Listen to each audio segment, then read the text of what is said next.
Everybody, John here. Welcome to my true crime podcast entitled Finding My Brother's Killer. So where we left off last was we were driving south out of Albuquerque, having just cleaned up my brother's apartment, with the understanding or planning that next thing we were going to do was retain the services of a private investigator who was going to go up there and sort of knock on some doors. So we came back to where we lived, and I got on the internet and found 2, maybe 3 private investigators who I thought were probably spot on for the project. And these were mom and pop operations where the wife was the secretary, receptionist kind of person who answered the phone. And then I relayed to her what we were looking for. And the husband, who is going to be the guy out there in the field actually doing the legwork, called back, and we talked for a bit about expectations and whatnot. The plan was, as I said, the guy was going to go and knock on 3 doors to the right, 3 doors to the left, and 1 or 2 doors of friends and people that my brother considered friends and or maybe co-workers in the area around his apartment. As I said before, get a feel for what the last 12 hours were like. Was there fighting going on? Were there strange people in the neighborhood? What can basically, be told? When I relayed this information to my parents, and this is where we fucked up. Because my parents back in North Carolina were driving the project from a different direction. And so they found a private investigating firm entitled, Superior Investigations out of Albuquerque. If I can find a picture of their operation, I will post it here.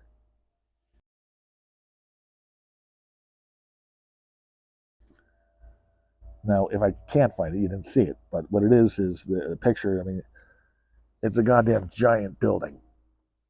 And it says Superior on the side, and it looks like they are in there working in shifts and doing all kinds of stuff and breaking codes and testing spy watches and all kinds of private investigating shit. And that's just because of the way the website presents it.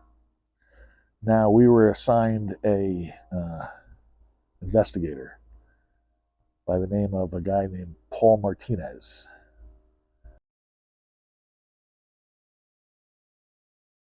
Now, Albuquerque is 5 hours north of me. Paul Martinez lives an hour and a half over that way. Now, he called me here a day or 2 after my parents signed the contract and sent the retainer in and all that. And Paul and I spoke for a few minutes about what we had run into up in Albuquerque. And then he expressed interest in coming over here to interview us. And I thought, why the fuck would you need to do that? Why would you need to run the retainer down? I have nothing to do with what happened in Albuquerque other than cleaning out the apartment. So let's not waste time and my parents' money getting involved in that shit. So, life went on. Now, as life proceeded, and I was doing the things that eventually I would continue to do, I learned more and more. I was chasing down the websites, the Facebook accounts, and the X accounts, and what have you, for Brian Thompson, and Avery Cheeks, and Desiree Pacheco, my brother's 3 roommates. I was also chasing down the same sort of information for his friends and all that sort of stuff. And by information, I mean who's been arrested for what, and who's dealing in drugs, and who's dealing in this and that and the other thing, and who's been in prison, who escaped from prison, who's murdered in the past, and all this kind of crap. And as I found this stuff, I figured it is in our best interest for me to send this stuff over to Paul Martinez, because that way he doesn't have to get involved in chasing down the rap sheet for my brother's 3 roommates. I've already done that. So there's that. Now, after a while, my relationship with Paul Martinez became somewhat antagonistic because he preferred to deal with my parents, because he has a very sort of dumbed down yet domineering personality. So he likes to talk continuously, even though he's not necessarily relaying any information of any relevance. And so he wanted to deal with my parents and did not appreciate the fact that I was sort of undermining his investigative powers and skills. And that came up here and there. And so he was waiting for the police report. And he was waiting for the autopsy report. And when those 2 things came out, he was sort of done. And done in that he also, I guess, had been applying for another job with some other organization somewhere else in the state. And so he was sort of finishing up this case as a courtesy to his people at Superior Investigations. So there's that. Now, this is when I became curious as to what exactly was the hell going on. Now, there is a woman, I believe her name is Aurelia, and she runs some sort of cosmetic operation, like a Mary Kay thing, out of El Paso. And she has a desk in a rented space up in Albuquerque. And that desk has 2 drawers. The top drawer is some import business. The bottom drawer is Superior Investigations. So there's no big team of people. What she winds up doing is when she gets a client, like my parents, she then subs that out to somebody else. In this case, this Paul Martinez guy over that way. Well, Paul Martinez never made it up to Albuquerque to interview anybody. He never talked to anybody. In fact, what happened was, all that happened was this Aurelia lady in El Paso told the secretary who answers the phone in Albuquerque, who sits at that desk in the rented office space with the 2 drawers, told that woman to go to the place where Yali, my brother, worked, and to talk to his boss, friend, manager, person named Megan. So that was as much meeting and greeting as took place. Was the receptionist went and talked to my brother's manager.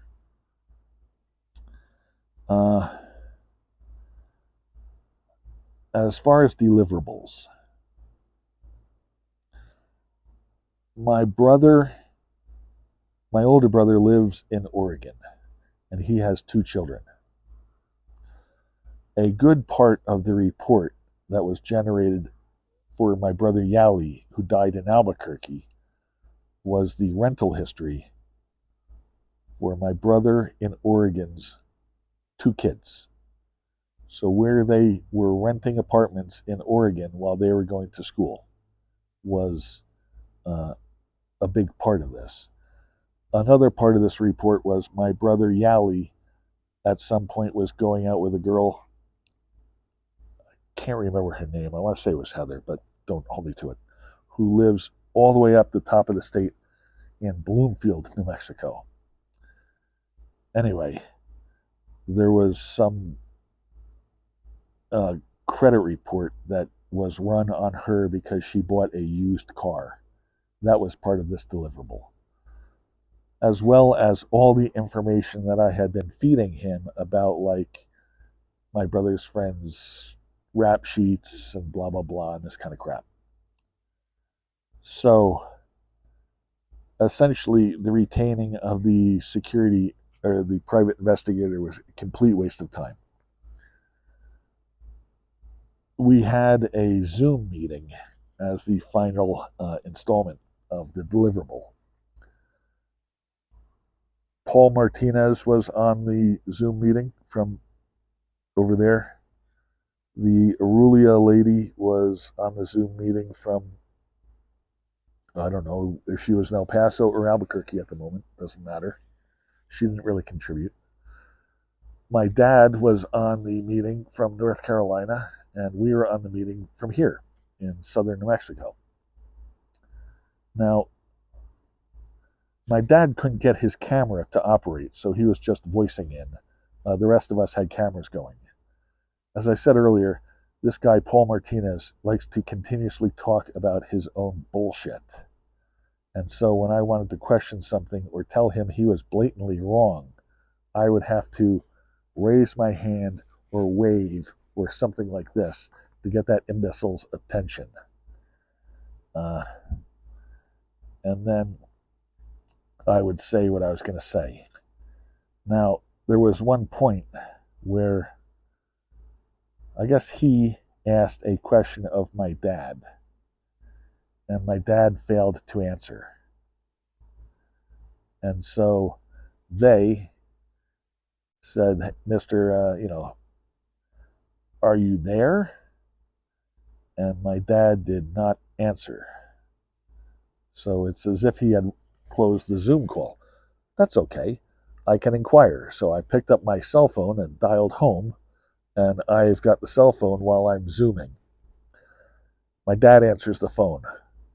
Now, what we don't realize is that my dad is still walking around with his tablet online. And so I am talking to him. My voice is going out onto the Zoom, and his voice is going to his tablet. So they can hear this as clearly as if they're just sitting next to us. And I say something like that. Paul asked you a question and you didn't answer. To which my dad said, yeah, I walked away. This guy's a fucking asshole, and he's wasting our time, and he wasted our money, and I don't give a shit, or I don't give a fuck about any of the shit he's talking about. The guy's an asshole, like I said. And the jaws dropped, and it was pretty funny, pretty humorous. Anyway, so that was that. As far as contact went, the next day or two followed up with a encrypted report, which I just described to you. And it was encrypted in that I had to get my parents to write a letter to Superior Investigations authorizing them to release to me the encryption key so that it could uncode the text message that had been sent. I think it was the last effort on this Paul Martinez guy's attempt to bust my balls. But long story short, he was of no help, and which is a shame because right about then was when the story got good, and right about then was when we could have used the help of the private investigator interfacing with the police. Because I think the next thing we should do is discuss